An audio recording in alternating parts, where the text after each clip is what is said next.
Today, mga kaibigan, we now talk about personalities who have also contributed to the sport of boxing here in the Philippines who have also passed on as well. As we begin with Smoking Joe Cantada, who began his career actually as a voice, one of the people behind one of the people who did the newscasts on radio station DCHP, which was called the Sound of the City. And Joe Cantada was also one of the voices that did the Tour of Luzon. Eventually, as time went on, his career and his popularity really went up as he was the ring announcer for the Thriller in Manila, which featured Muhammad Ali and Joe Frazier on October 1st, 1975. He also did the coverage of the first Sugar Ray Leonard Tommy Hearns bout in Las Vegas for the Philippine TV coverage. But more than that, Joe Cantada was very much known for being the voice of the Philippine Basketball Association. But what are your memories of him, Ryan? Well, Joe Cantada really was the voice of boxing also as well. He had that he had presence, and you look at him, he looked like a movie star, and he just belonged to another era. And from the I obviously I wasn't around at that time to really appreciate him, but the stuff I've watched from him ever since then, it just always he had a great presence, and he brought a lot of class and panache to the broadcast. I enjoy looking back and watching the roundtables that he would have with other luminaries of that era to talk about boxing, and it just makes me wish that we still had something like that. Usually things move forward. It's hard to move forward from Joe Cantada.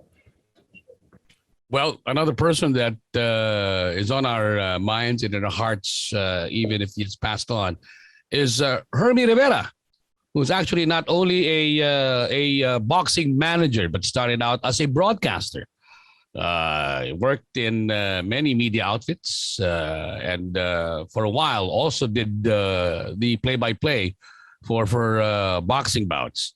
But Hermie Rivera in later years was known more as being the manager of Filipino world champion Luisito Espinosa. What are your memories of him, Ryan? Oh, now Hermie, I have a lot of memories with. He was a very good friend of mine. I really always enjoyed spending time with him, talking boxing. Such a funny guy. That's the thing that people don't may not know about him. Such a absurd humor. Always quick with a joke, and even on Facebook, he would go to my Facebook page and talk with my brother. I always enjoyed him. We spent a lot of time together at ringside fights. I remember one incident. He was trying to troll me. It was Brian Valoria against I forget who he was. He fought. It was a fight in Manila though, and he kept saying, "Oh, I'm going to go over to Brian's corner and tell him what to do." And I'm like, "No, don't. It's cool. I think they got it here.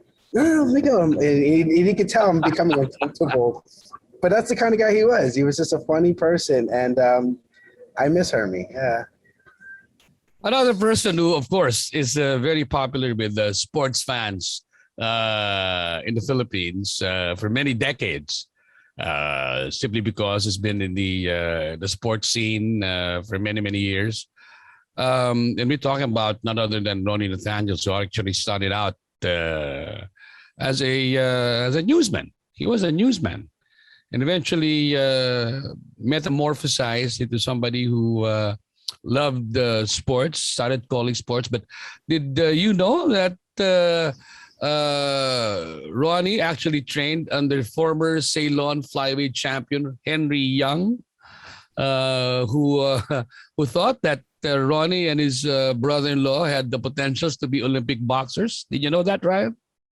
I didn't know that, but I knew that he had boxed because Ronnie would never not tell you that. So, Ronnie's another guy I have a lot of great memories with. He was funny because, when I first came to the Philippines, I'm from New Jersey, and, a part of that culture is casual profanity. And so Ronnie talked like me. So that's why I got along with him immediately. And Ronnie just made me feel very welcome when I first came to the Philippines.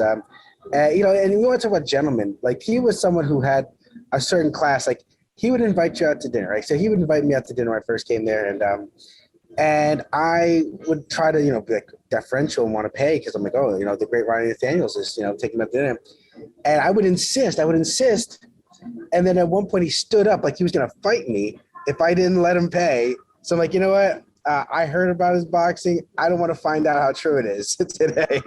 So yeah, I love Ronnie. I miss him. Fun guy, and just tough. Like everyone knew he was sick at the end, but he never showed it. He always showed up to work. He always showed up, and even towards the end, I was down in General Santos City. He was, it was well known he was sick, but he was still going to the gym to record his segments with Pacquiao, and yeah, there's never going to be another Ronnie. And last but not the least, we talk about the grand old man of Philippine boxing who produced 22 world champions during his illustrious career. We're talking about Lope Serial. Ryan?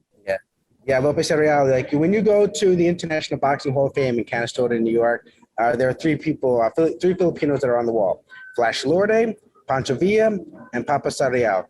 Now, Papa Serial was not a fighter, so you have to wonder, okay, he must have really made an impact in order for him to have gotten the attention of the international audience, and that he did. So he during the golden age of boxing, he in the Philippines, he was the person putting it all together. Of course, he promoted Flash Lorde, which was ushered in a great era of Philippine boxing. It's almost sort of like how Freddie Roach rode that wave to become a boxing Hall of Famer ahead of Manny Pacquiao. Sometimes you get swept up in greatness and everyone just comes along with you. And that's a small tribute, ladies and gentlemen, to the many people, the many names, the many gentlemen who have really made a difference in Philippine boxing.